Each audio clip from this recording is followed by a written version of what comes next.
Hey guys, my name is Tyree, and this is Joel. We're here to tell you the next part of the big God story. Last week we heard about how God brought Joseph through many difficult situations because he had a big plan for his life. In fact, God planned to use Joseph to save many. We heard how God worked all these situations together to save the family line of the promised Redeemer. For about 400 years, the Israelites cried out to God for freedom from slavery, so God raised up a man named Moses to help free them. But even after they'd been freed, the Israelites found themselves being chased by the Egyptian army.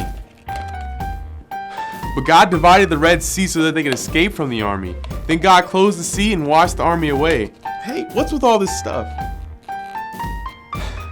In the wilderness, God took care of his people. He made a covenant, or everlasting promise, to be their God and make them his people.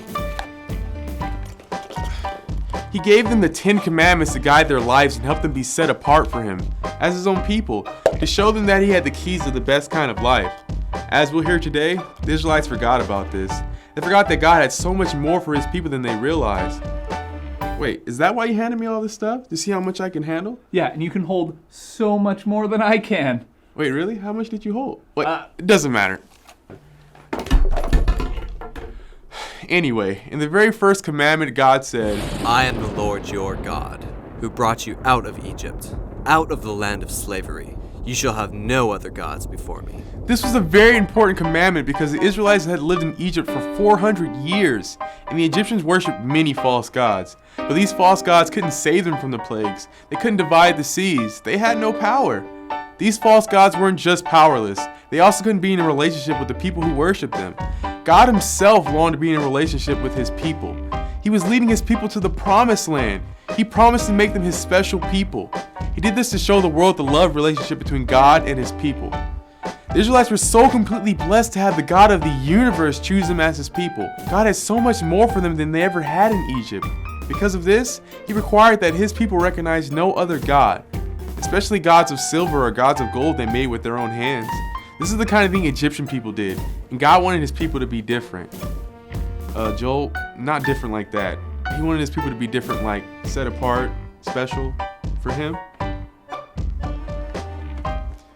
When the earthly leader Moses disappeared with God on the mountain for 40 days, the Bible said that God came upon the mountain in the form of a dense cloud and fire, and the people lost their confidence.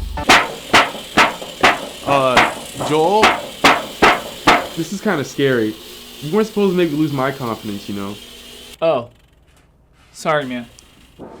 Anyway, because of the fire, the mountain was smoking. It was also shaking as if there was a mighty earthquake. This scared the Israelite people. So in their fear, they did exactly what God had commanded them not to do. They gathered up their gold jewelry, melted it down, and formed it into an image of a calf they could worship. Whoa, let's not do that. Though this might seem to us like it's a really weird thing to do, remember that the Israelites were used to seeing Egyptians worship false gods. That was familiar to them. But this grieved God's heart.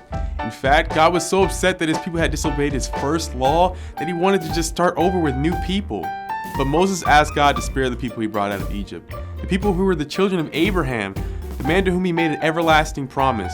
God heard Moses' prayers and in his mercy did not destroy them. Yet the Israelites are still faced the consequences for their actions. When Moses came down the mountain and saw what the Israelites were doing, he threw down the tablets on which the 10 Commandments were written, and then he took the calf they made and they burned it. Because of Moses' actions and his anger, the Israelites realized the great sin they had committed, and they could repent it or turn away from their sins. This part of the big God story is a sad reminder of how easy it can be to fall back on old sinful ways when things get hard. God called his people to worship him, the one true God, who has so much more for them. But when they got worried, uncomfortable, and scared, they fell back into familiar sinful ways. By doing this, they missed the fact that God has so much more for them. Today, God still requires us to worship him alone.